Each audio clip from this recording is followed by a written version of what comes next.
Analysing data में आज हम पार्ट 3 यानी आंकड़ों का विश्लेषण के भाग 3 देखेंगे, जिसमें मैं आप लोग को बताने वाली हूँ आज मध्यिका के बारे में। ठीक है, मध्यिका क्या होता है? मध्यिका को मीडियन अर्थात होता है ठीक बीच का मान। तो मध्यिका का अर्थ होता है ठीक बीच का मान। मध्यिका जब हम निकालते हैं तो दो प्रकार की हमको सारणी दिए रहेंगे, एक सामान्य सारणी के रूप में, वर्णांतर के रूप में आपको दिए गए सारणी रहेंगे। तो जैसे सामान्य सारणी के रूप में हम देखते हैं तो यहाँ पर मध्यिका को हम दो प्रकार से हल कर सकते हैं। एक मध्यिका की संख्या अगर सम हो और एक मध्यिका की संख्या अगर विषम हो।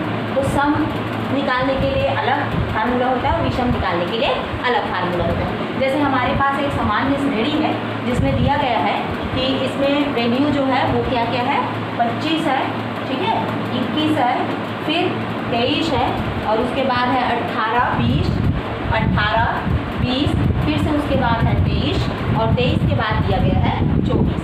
ठीक है, 24। और ये कहा जा रहा है कि निम्नलिखित आंकड़ों की मध्यिका ज्ञात कीजिए। अब जैसे मैंने पहले बताया कि मध्यिका का अर्थ होता है ठीक मध्य का पद। ठीक मध्य के पद को ज्ञात करने की दो विधियां हैं। अगर सम है तो कौन सम होगा? इनकी संख्या अंकों की, जैसे 1, 2, 3, 4, 5, 6, 7। ये किस में आ गया? विषम में आ गया। हम यहाँ पर लिखेंगे n = 7, जो कि क्या है? विषम अंक है, विषम है। ठीक है, तो विषम के मध्यिका ज्ञात करने का फार्मूला अलग होता है। चलिए देखते हैं कैसे निकालेंगे हम मध्यिका। सबसे पहले जो आप लोग को आंकड़ा दिया होता है, डाटा दिया होता है, इन डाटा को आप या तो बढ़ते क्रम में या घटते क्रम में इंक्रीजिंग ऑर्डर में आप इसको नोट कर लेते हैं। ठीक है, लिख लेते हैं। तो हम लोग इसको अवरोही क्रम यानी घटते हुए क्रम में, इंक्रीजिंग ऑर्डर में इसको लिख रहे हैं। ठीक है, तो घटते हुए क्रम में लिखने का मतलब है सबसे बड़ा वाला मान पहले लिखाएगा, तो ये आ जाएगा 25, उसके बाद उससे छोटा मान यानी 24, फिर 23 दो बार है इसलिए 23 हो जाएगा।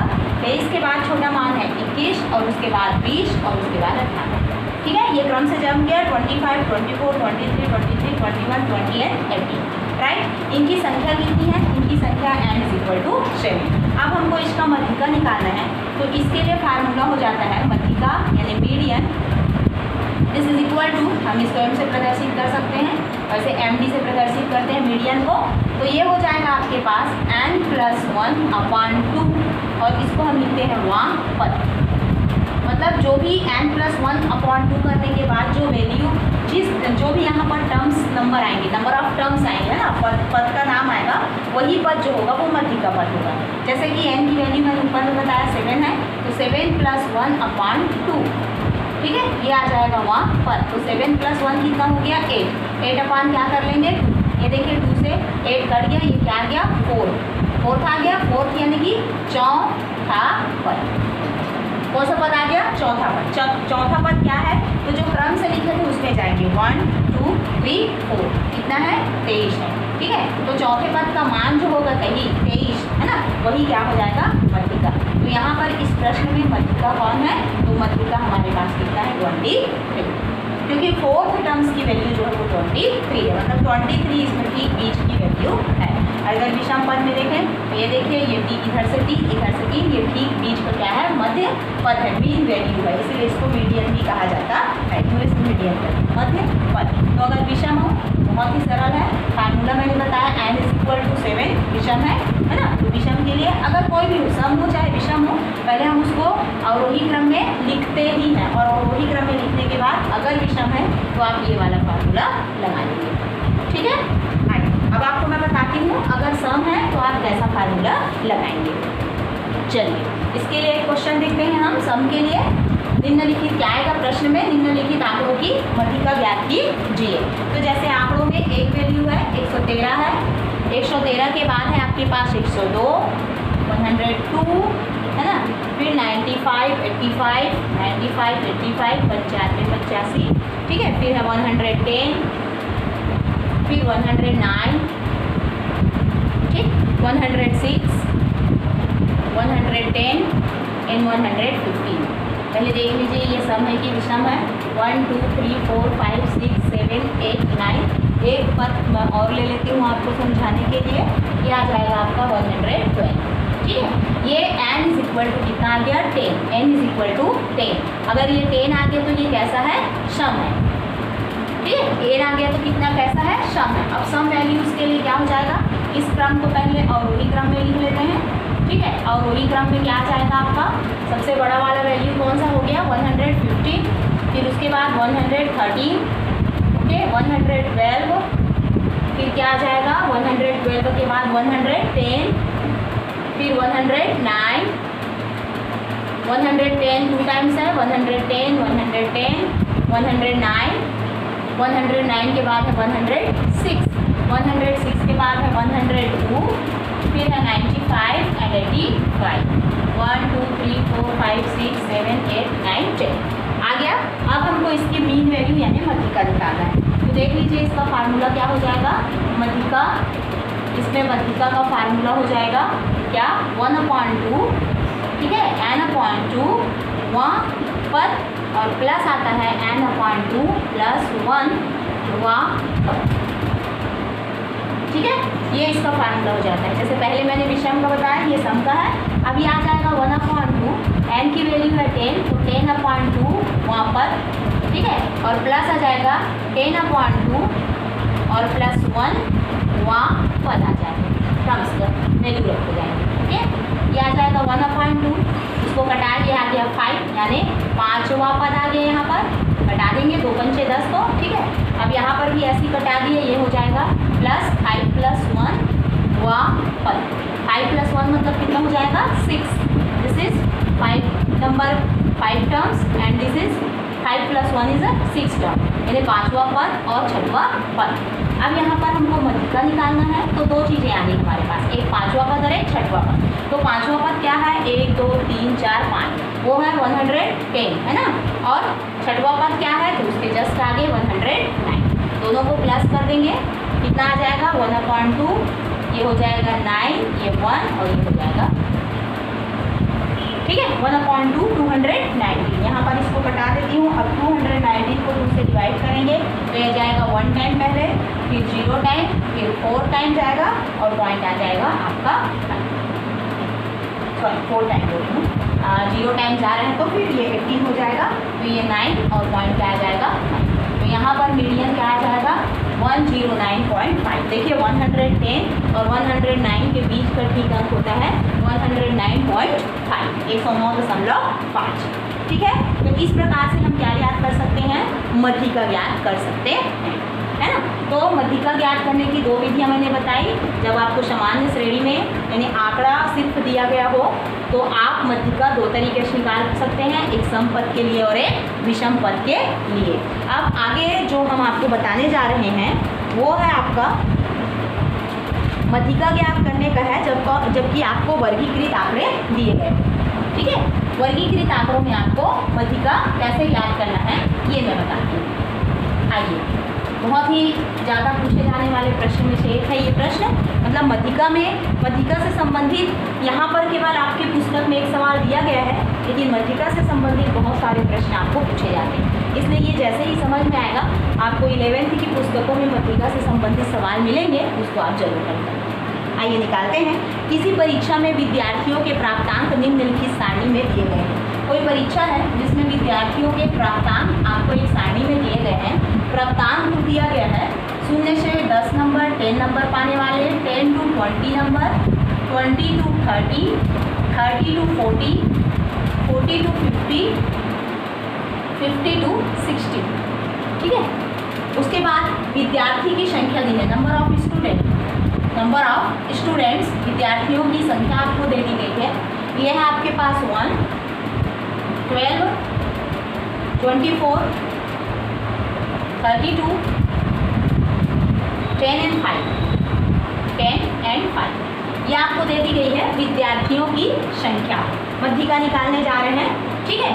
क्या क्या दे दिया गया समझ में आ गया आपको दिया गया है एक स्कूल में बच्चों के जो प्राप्तांक होते हैं, जो पाया गया अंक है वो दिया गया है, और उसके बाद दे दिया गया है आपको विद्यार्थियों की संख्या।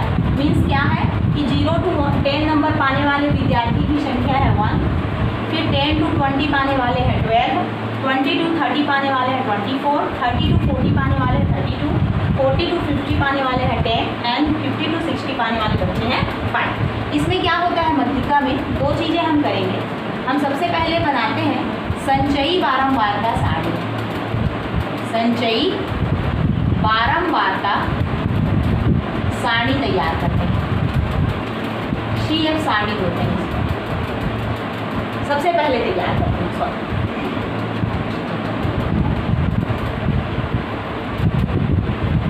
क्या तैयार करेंगे हम तैयार करेंगे संचयी बारंबारता सारणी, ठीक है, यानी CF सारणी बना लेंगे। कैसे बनाते हैं? इसमें पहले अंक को लिखते हैं, ये पहला अंक हुआ। अब पहला और दूसरे अंकों का योग यहाँ पर लिखा जाता है, पहले और दूसरे अंकों के योग को। तो ये दोनों का योग कितना हो जाएगा? 30। आप इसे समझ सकते हैं कि अब जैसे 1 आ गया, यहाँ 1 to 1 ले लिए, इस 1 में 12 जोड़े 13, अब 13 में 24 जोड़ लेंगे, तो ये कितना आ गया? ये हो गया 7 और ये हो गया 3, 37। अब 37 में 32 जोड़ देंगे, तो 7 2 हो गया 9 और ये हो जाएगा 6, 69। अब 69 में 10 को प्लस कर देंगे, ये हो जाएगा 79। 79 में आप 5 प्लस कर दीजिए, तो ये आ जाएगा आपका 24। ठीक है, आप अगर जांच करना चाहते हैं तो यहाँ पर आप आवृत्ति जो दी गई है, ये आवृत्ति कहलाती है, तो जो आवृत्ति दी गई है उसको आप प्लस कर लीजिए, तो क्या हो जाएगा आवृत्ति में? ये 1 2 है ना, 3 3 4 7 7 2 कितना हो जाएगा आपका? 7 2 9 और ये 5 4 4 का 1, ठीक है, 14 का 4 और कैरी 1, ठीक है, और ये हो जाएगा 1 1 2 2 2 4 और ये 4 और 4 कितना जाएगा? ठीक, मतलब यहाँ की वैल्यू और यहाँ की वैल्यू क्या होनी चाहिए? सेम। ठीक है, ये वैल्यू सेम आ गई। यहाँ पर जो CF सारणी में जो वैल्यू आएगा या sigma F is equal to जो भी आएगा, इस वैल्यू को हम लोग n मानते हैं, और n इज इक्वल टू आपके पास कितना आ गया? 84। यहाँ मैं कैपिटल N का प्रयोग कर रही हूँ, चाहो तो स्मॉल n का भी कर सकते हैं, कोई दिक्कत नहीं। ओके, इसके बाद हम लोग निकालते हैं मध्यिका संख्या, इसको हम लोग कहते हैं मध्यिका संख्या। तो मध्यिका संख्या क्या होता है? जो इसको m से प्रदर्शित करते हैं, जो n होता है, इस n की वैल्यू को 2 से डिवाइड कर देते हैं, यही मध्यिका संख्या होता है। ठीक है, तो m इज इक्वल टू आ जाएगा, n है 84, तो 84 डिवाइडेड बाई 2, तो m इज इक्वल टू कितना आ जाएगा? 42। अब हम ये देखेंगे, ये मध्यिका संख्या निकल गया, ये 42 जो CF सारणी है उसमें कौन से दो नंबर के बीच में आता है? काउंटिंग करेंगे आप, नंबर काउंट करिए। तो नंबर काउंट जैसे हम लोग करते हैं, तो जैसे हम लोग पाते हैं कि 30 है ना, 30 31 32 33 34 35 36 37 38 39 40 41 42 42 है ना, तो 42 इससे बड़ा है, 42 37 से बड़ा है और 69 से छोटा होगा, मतलब इन दोनों के बीच में आ रहा है ना। क्या हो गया? 42 CF सारणी में 37 एंड 69 के बीच में आ रहा है, तो यहाँ पर बड़ी वैल्यू को चुनते हैं और छोटी वैल्यू को नहीं चुनते हैं। तो बड़ी वैल्यू में क्या आ जाएगा? ये 69 आ जाएगा। इस पूरे को मैं एक राउंड में घेरती हूँ, क्यों घेरती हूँ बता रही हूँ, ठीक है। अब ये आ गया, तो यहाँ पर जो 69 आया, इसमें जो वर्गांतर आया है, प्राप्तांक या वर्गांतर जो है, यही वर्गांतर जो है वो मध्यिका जो है मध्यिका के लिए हमारा काम का वर्गांतर होता है। हम कैसे लिखेंगे इसको? हम लिखेंगे जो CF सारणी में 69 के अंतर्गत आता है, ठीक है, जिसका वर्गांतर क्या है? तो उसका वर्ग अंतर है 30 से 40 है। अब यहीं से हमारी बात बनती है, वर्गांतर कितना हो गया? 30 से 40। जैसे कि मैंने आपको अपने पहले वाले पार्ट में बताया था, ये कहलाता है निम्न सीमा, ठीक है, यानी वो 30 हो जाएगा, इसको L1 से प्रदर्शित करते हैं, और ये कहलाता है उच्च सीमा, ठीक है, लो लिमिट हाई लिमिट। ठीक, लो लिमिट एंड हाई लिमिट के बीच में जो डिफरेंस होता है उसको I से प्रदर्शित करते हैं।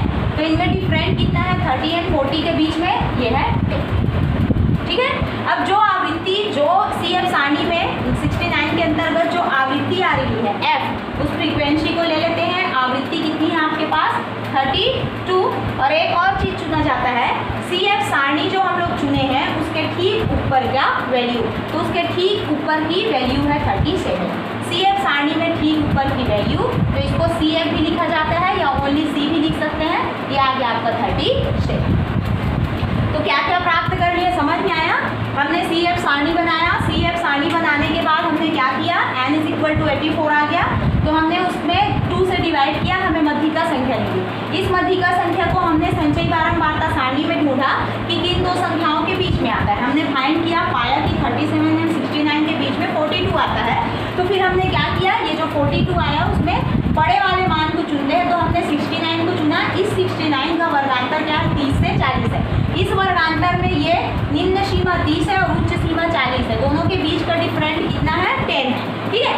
और जो वर्गांतर है उसके ठीक सामने की आवृत्ति क्या है, वो 32 है। और उसके बाद हमने चुना, जो हमने मान दिया था CF सारणी में, उसके ठीक ऊपर के संचयी बारंबारता क्या है, तो वो क्या है, 37। अब जैसे हमको मध्यिका निकालना है, तो इसका फार्मूला हो जाता है m = L1 + m - CF upon F × I। ये फार्मूला है, बहुत छोटा सा फार्मूला है, ठीक है। क्या है, L1 + m - CF upon F × I। चलिए आगे बढ़ते हैं। L1 कितना है, 30 है, प्लस m कितना है, 42 है, माइनस CF कितना है, 37, F कितना है, ये है 32, ठीक है। और इंटू I की वैल्यू कितनी है, ये है 10। सॉल्व कर लेते हैं इसको, ये हो जाएगा 30 प्लस ये दोनों माइनस हो जाएंगे, कितना बच जाएगा, 5 बच जाएगा, और इंटू ये 10 बचा हुआ है and 30, this is equal to 30 + 50 upon 32। अब 50 यहाँ पर कर लेती हूँ मैं वैल्यू को। अब यहाँ पर जो हमारा 30 प्लस है ना, क्या आया है, 30 + 50 अपॉन 32। तो हम लोग इसको क्या कर लेंगे, सबसे पहले 50 को डिवाइड कर लेंगे 32 से। 50 को 32 से डिवाइड कर देते हैं, 1 टाइम जाएगा, कितना बच जाएगा, ये 8 बच गया, और यहाँ बच जाएगा 1, ठीक। उसके बाद पॉइंट लगा लिए, 0 बढ़ा दिए। अब कितने बार में चला जाएगा, लगभग 6 टाइम में चला जाएगा, है ना। ये हो जाएगा आपका 6 टाइम में बड़ा हो जाएगा, 5 टाइम में जाएगा, लगभग 5 टाइम में, 5 2 10 और 15 और 1 16, इतने टाइम में जाएगा। यानी 1 पॉइंट कितना आ गया, 5। पॉइंट के बाद 1 वैल्यू ही ज्ञात करते हैं हम लोग। अब इन दोनों को प्लस कर देंगे, तो ये दोनों का प्लस कितना आ जाएगा, 31.5। ये निकल गया आपका मध्यिका, कितना आया, 31.5, 31.5, 31.5, ये आपका आ गया मध्यिका। ठीक है बच्चों, समझने में थोड़ी दिक्कत आ सकती है, फर्स्ट टाइम आप पढ़ रहे हो, है ना। एग्जाम्पल भी इसमें बहुत कम दिए गए हैं, लेकिन और एक बात और याद रखिएगा, आपकी जब भी मध्यिका की वैल्यू आएगी तो जो वर्गांतर चुना जाएगा उसी के बीच की वैल्यू आती है। तो 30 to 14 के बीच की वैल्यू है 31.5, तो ये वैल्यू आपने प्राप्त कर लिया है। इस प्रकार से मध्यिका हम निकालेंगे।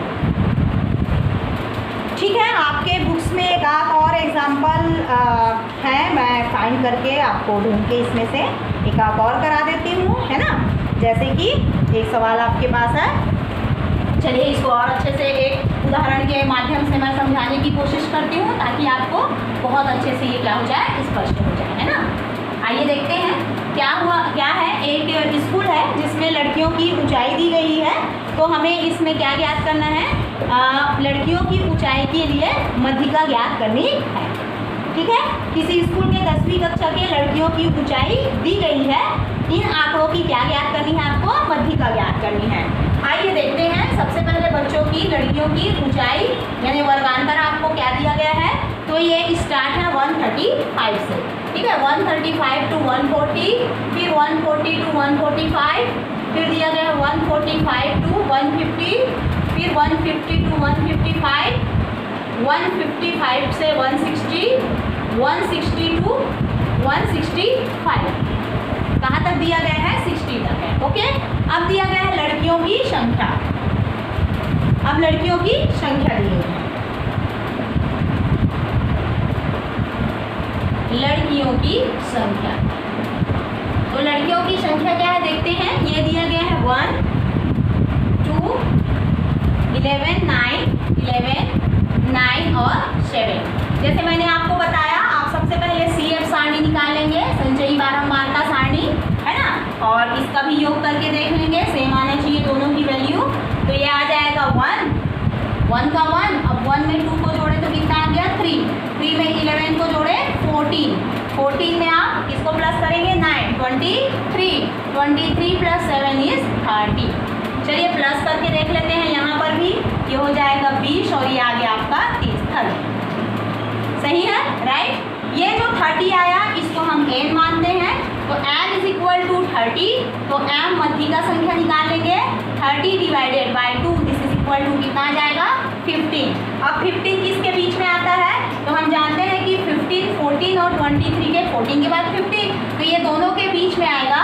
तो हम क्या करते हैं, बड़ी वाली वैल्यू को उठाते हैं हमेशा, और यहाँ पर लिखेंगे जो CF सारणी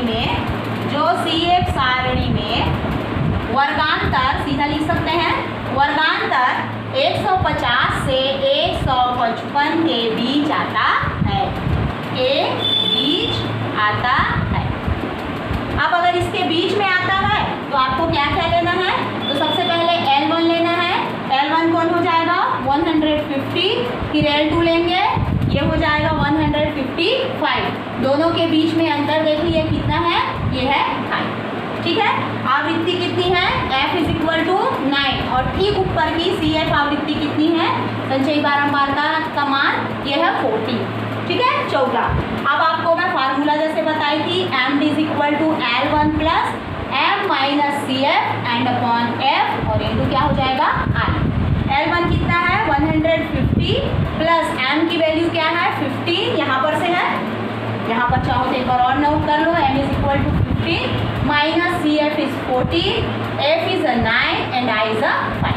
ठीक है, 15 में से 14 गया, ये हो जाएगा 1 अपॉन 9 इंटू 5। चलिए 5 कौन से कितना हो जाता है 5, तो 5 डिवाइडेड बाय 9, 5 को 9 से डिवाइड करते हैं। ठीक है, पहले तो 0 टाइम जाएगा, फिर 50 हो जाएगा, तो 9 पंचे 45, 5 बार चला जाएगा, फिर 50, तो 0.55 ऐसा आएगा। 0 के बाद एक ही पॉइंट आप लिख सकते हैं, कोई टेंशन नहीं है, ये दोनों प्लस होंगे, ये आ जाएगा 150.5, और ऊंचाई किस में दी रहेगा इसमें, तो ये सेंटीमीटर में है, तो ये आ जाएगा सेंटीमीटर। ठीक है, आपने क्या देखा कि लड़कियों की ऊंचाई का क्या याद करने के लिए बोला गया था, मीडियन, मध्यिका, तो हमने मध्यिका निकाल लिया। ये देखो 150 to 155 के बीच में आया है, ये आपका फार्मूला है। मेरे ख्याल से अब ये सवाल आपको थोड़ा सा सरल लगा होगा। वैसे भी ये सवाल क्या है, इतना कठिन नहीं है, देखने में लगता है कठिन है करके, पर एक बार जरा से आप फार्मूला पकड़ लिए तो आपको ये करने में आसानी है। ठीक है, चलिए, तो समझ में आ गया होगा आपको मध्यिका, मीडियन वैल्यू। और अगर इसमें कोई भी प्रकार की आपको कोई दिक्कत महसूस हो रही हो तो आप मुझे कमेंट्स करके ज़रूर बताएंगे। चलिए आइए हम आगे बढ़ते हैं, है ना, आगे बढ़ते हैं। मध्यिका के बाद आपका जो नेक्स्ट पार्ट है वो है बहुलक। इसमें 3 प्रकार की चीजें आप पढ़ते हैं, एक पढ़े आपने औसत यानी समांतर माध्य, फिर आपने पढ़ा मध्यिका, और आप पढ़ेंगे आप बहुलक। बहुलक जैसे कि नाम से ही स्पष्ट है, जो बार बार आए, ठीक है, या जिसकी आवृत्ति बहुत ज़्यादा हो, उसे क्या कहा जाता है, बहुलक।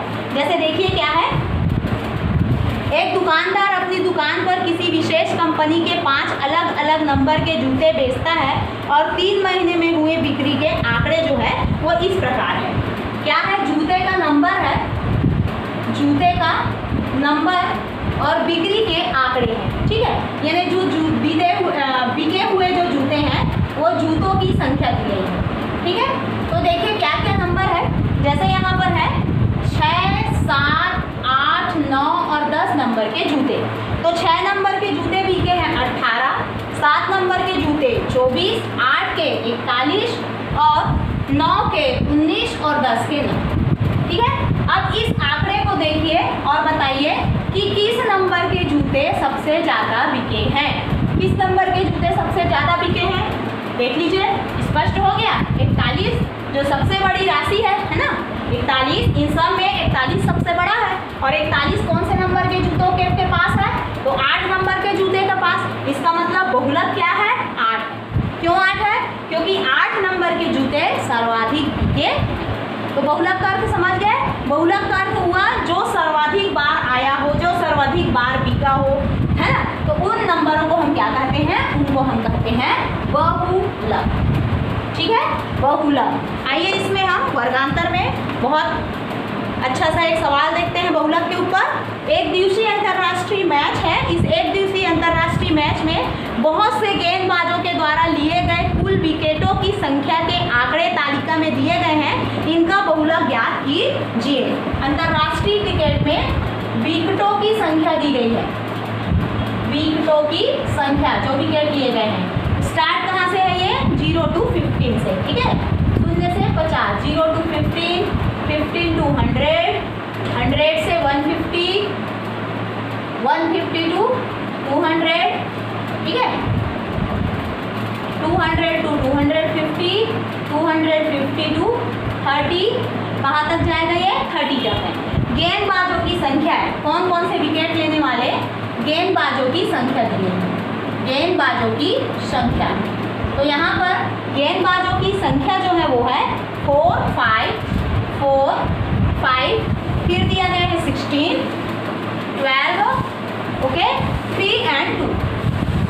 मतलब क्या है कि 0 से 50 तक विकेट लेने वालों की संख्या 4 है, 50 से 100 विकेट लेने वालों की संख्या 5 है, 100 से 150 विकेट लेने वालों की संख्या 16, 150 से 200 विकेट लेने वालों की संख्या 12 और 200 से 250 विकेट लेने वालों की संख्या 3 और 250 से 300 विकेट लेने वालों की संख्या 2। तो अब हम इसमें बहुलक बताना है कि इसमें बहुलक क्या है, मतलब 100 to 115 में सर्वाधिक गेंदबाज और 100 से 150 के बीच विकेट लेने वाले सर्वाधिक गेंदबाज हैं। तो मुख्य रूप से कितने विकेट की संख्या कितनी होगी वो हमें यहाँ पर ज्ञात करना है। तो यहाँ पर आपको स्पष्ट रूप से दिखाई दे रहा है 16 सबसे बड़ी क्या है?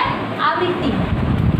हम लिखेंगे 16 सबसे बड़ी आवृत्ति है, 16 सबसे बड़ी आवृत्ति है। अतः बहुलक वर्ग क्या हो जाएगा? 100 से 115 है। क्योंकि 16 सबसे बड़ी आवृत्ति है इसलिए बहुलक क्या हो गया? 100 to 150 हो गया। अब इसमें ये जो 100 है वो आपका लोएस्ट लिमिट है, L1 is 100 and L2 is आ जाएगा 150, ओके। इन दोनों के बीच में जो गैप है वो निकालेंगे तो दोनों के बीच में कितने का गैप है? तो ये हो जाएगा आपका 50, अंतराल जो है वो 50। अब इसको थोड़ा सा समझना, आपको मैं बताऊंगी F1 क्या है, F0 क्या है और ये F2 क्या है, भूलिएगा नहीं, ठीक है। F1 मतलब होता है जो बहुलक वर्ग है उसकी आवृत्ति, मतलब ये हो गया F1। तो बहुलक वर्ग कौन है? 16 सबसे बड़ी आवृत्ति, तो ये हो जाएगा F1। इसके ठीक ऊपर की आवृत्ति जो होती है उसको F0 कहा जाता है, मतलब F0 इज इक्वल टू कितना आ जाएगा? 5। और उसके ठीक नीचे की जो वैल्यू होती है उसको कहा जाता है F2। तो F2 इज इक्वल टू कितना है? 12। ये हमको निकालना है, ठीक है। F1, F0, F2। F1 जो सबसे बड़ी आवृत्ति है उसके ठीक ऊपर की आवृत्ति F0 और ठीक नीचे की आवृत्ति कहलाता है F2, ठीक है। अब हमें क्या निकालने के लिए कहा गया है? बहुलक। तो चलिए मैं आपको बहुलक का फार्मूला बताती हूँ अब, ठीक। बहुलक का फार्मूला होता है बहुलक, इसको जेड से प्रदर्शित करते हैं हम लोग। This is equal to L1 plus F1 minus F0, पहला फार्मूला ऊपर का F1 माइनस F0। फिर ये हो जाता है 2F1 minus F0 minus F2 और इंटू आई को बहुत सारे लोग L2 माइनस L1 लिखते हैं, तो वो सब एक ही चीज़ है, ठीक है। ये इजी पड़ता है आप लोग को। तो देखिए L1 इज इक्वल टू आपके पास यहाँ पर है 100, है ना, F1 है 16, F0 है 5, हमने जैसे निकाला है। फिर से F1 है 16, F0 है ये इंटू के रूप में है, ये है 5 और F2 है आपका 12। अंतराल आपने क्या निकाला है? 50, ठीक है। ये सब निकाल लिया। अब इसको वैल्यू पुट कर लिए। अब देखिए इसको सॉल्व कैसे करेंगे। ये आ जाएगा 100 प्लस 16 में से 5 गया, ये 11 बचा, ठीक। ये हो जाएगा आपका 32, 16 दूनी 32, 32। ये दोनों को जोड़ दिए कितना आ गया? 70। मल्टीप्लाई कितना है? 50। ये 50 का 11 के साथ मल्टीप्लाई कर दीजिए, कितना आ जाएगा? 550, 550। यहाँ पर कितना बच जाएगा आपका? 32 में से 17 चला गया तो ये आ जाएगा आपका 15, ठीक है। ये बच गया 100 और अब 550 को आप 15 से डिवाइड कर दीजिए, ठीक है। क्या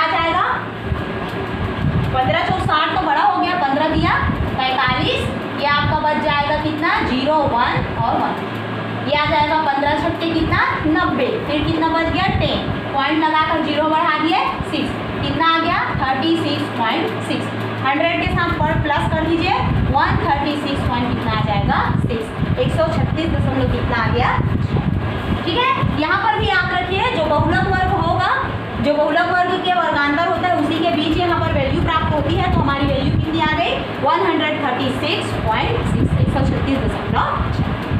ठीक है, बहुलक से भी सवाल अक्सर पूछे जाते हैं, तो बहुलक तो बहुत ही सरल है, इसमें तो कुछ करना ही नहीं है, इसमें सिर्फ आपको क्या याद रखना है, ये फार्मूला को याद रखना है, और फार्मूला याद रखकर आपको चुनना है कि इसमें सबसे बड़ी आवृत्ति क्या है, और सबसे बड़ी जो आवृत्ति होती है उसी को हम बहुलक वर्ग मानते हुए उसको फिर क्या करते हैं, हल करते हैं। फार्मूला जरूर याद रखिए, बहुलक का L1 + F1 - F0 2F1 - F0 - F2।